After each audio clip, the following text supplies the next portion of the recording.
What's happening, y'all? Thank y'all for tuning back into the channel. If you're new to the channel, please consider subscribing if you'd like more information about the third gen Tundra, particularly my own experience with the third gen Tundra. But let's go ahead and get into today's video, which I want to talk about the brutal and honest truth about this truck.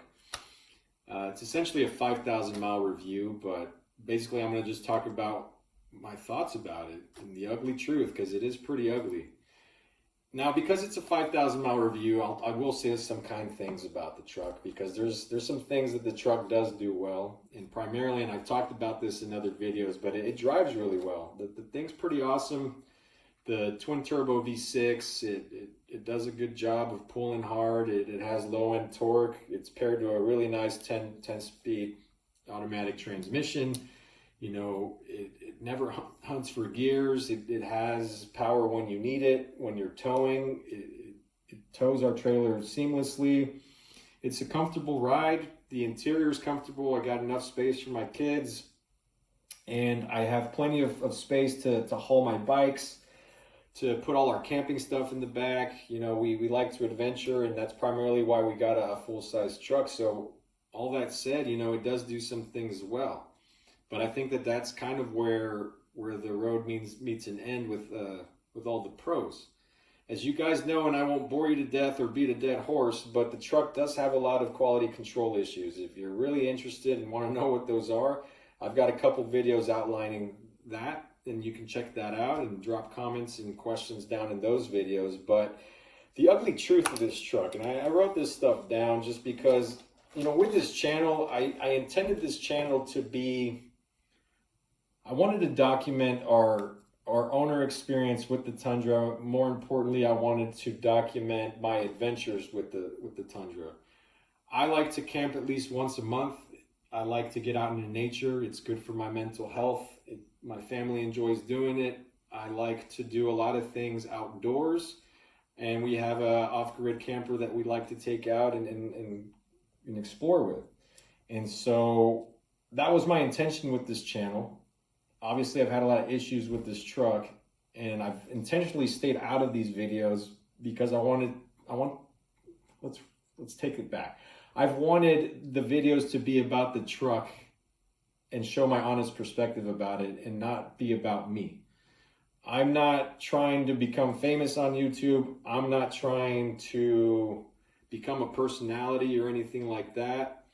But at this point, I'm taking a personal stance on this vehicle, and I want to give you my honest opinion and show my face. I don't want to hide behind a camera, and just tell you how it is with this truck. And like I've mentioned, I think this truck is delicate. It's a delicate fraud of a vehicle. It has a bit of identity crisis, if you will. Now, outside of the positives, there's a lot of cons to the truck outside of the quality control stuff and mechanical stuff. As you guys know, I've had the rear differential replaced. It still has an issue, and it has front active spoiler has been replaced under warranty as well because it had a faulty motor. All of this stuff has happened before 5,000 miles. But the biggest cons for me is that Toyota, because they developed this new global platform, they're able to cut costs significantly when manufacturing these vehicles.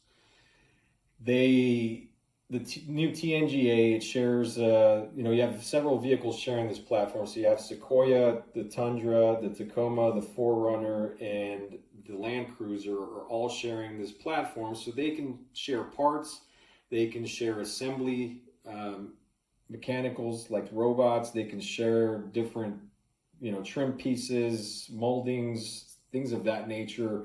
It can be interchangeable. So they're cutting down their costs quite significantly. Why that is an issue is because the quality suffers when you do that. And you can feel it inside of this truck. You can feel where they cut corners on the quality control and the material choices that they went with. That extends to the exterior of the truck. So there's a lot of plastic on the front and back end of the Tundra. I can't speak for any of the other vehicles, but I'm sure it's the same thing. The truck just doesn't feel like it's well put together. It feels like if my kiddo runs his bike on my bumper or runs into the side of my truck, that I'm going to be paying a lot of money to replace a cheap, flimsy part, if that makes sense. So Toyota's cutting corners and cutting costs, but they're still charging you a premium for replacements, and they're charging you a premium in general for the truck. You know, you're paying more money for less quality, and Toyota is known for their quality, dependability, and reliability, right? They always tout QDR. Anytime you watch a video with Mike Swears or any of the other gentlemen or gals that are part of Toyota corporate, they always talk about their QDR, legendary QDR, and then they have high standards for QDR. You definitely don't feel that with the new Tundra. You feel like, because they've gone with this global platform and because they're overcomplicating their engines by going to smaller displacement engines, forced induction with the turbos, hybridization, they're overcomplicating their product. Those engines are more complicated not only to work on, but to maintain. So you are, in a sense, sacrificing on that QDR, on that historic QDR that Toyota is known for. And it's a shame, and you can totally feel it when you drive one of these trucks. Specifically with the Tundra, it feels like it doesn't know if it wants to be a truck or an SUV. In the driving and mechanical impression of it, that's a pro for me, because it's less fatiguing than driving a Leaf Springs truck, one with the leaf springs in the back, or an older school vehicle. It's more forgiving for sure, but in a sense, it just doesn't have much character to it. It's pretty bland, and again, it just doesn't feel hefty. It doesn't feel durable, and I think it's because they've gone with this platform, and it just feels like I'm going to break the truck if I do anything more than just tow my camper from my house to a state park on the highway. I've taken this truck off-road a couple of times, and when we did an off-grid trip not too long ago, and it towed fine and it went off-road fine. But as I was sitting out there, and this is before the differential issue, I was thinking like, man, if something happens to this truck, I won't be able to fix it. It's just super complicated. There's 3 radiators on the Tundra, one for each turbo, one in the center. The cooling is just crazy. There's active shutters, there's active spoilers. It's a really overcomplicated machine. And because of that, it just inherently makes it more fragile and delicate. And that's why I call this vehicle delicate. From the cheap materials to the overcomplicated nature of things and just more electronics, it's delicate. And you got to kind of treat it as such. You can't really just hope to do the truck thing and just kind of beat it up a little bit. You really have to think about what you want to do with the truck.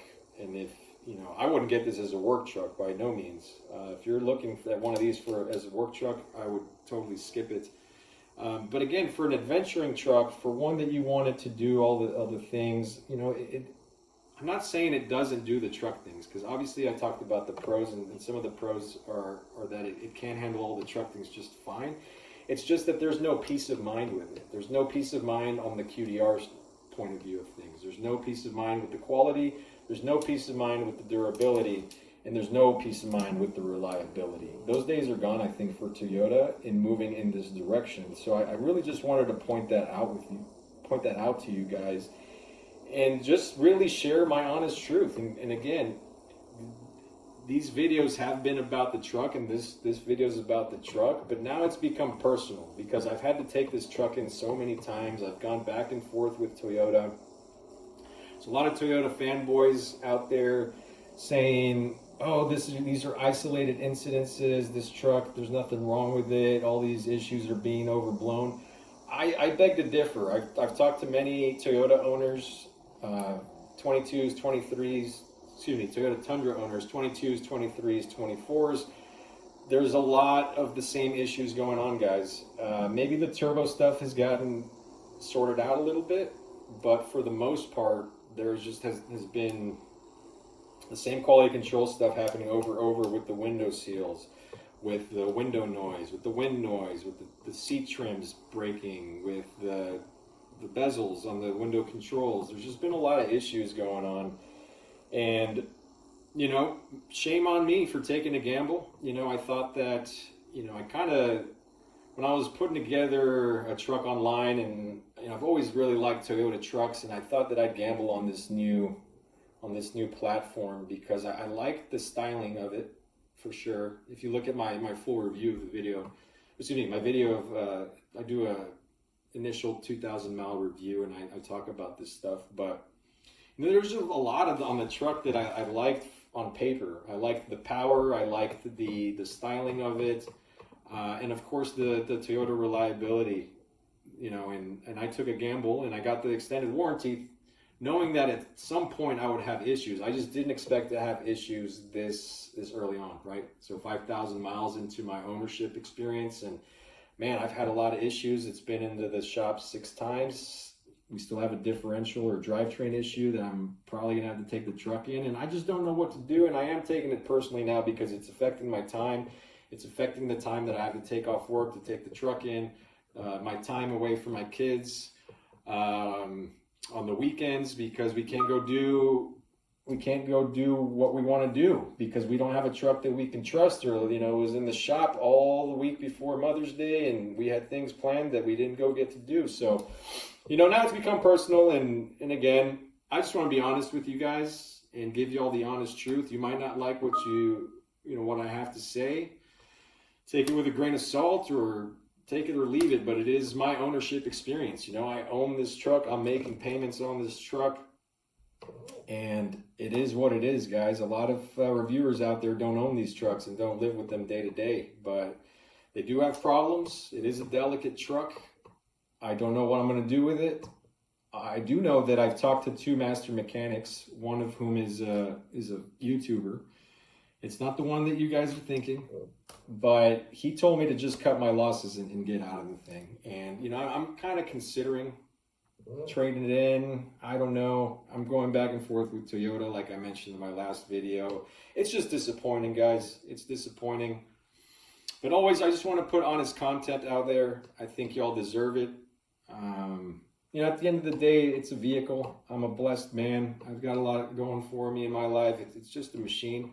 But, you know, it's an expensive machine, and I would just hate for one of y'all to make the same mistake that I did. And I just want to arm y'all with more information before you plunge and make a big purchase. So, but anyway, guys, I'll give y'all another update when I have one.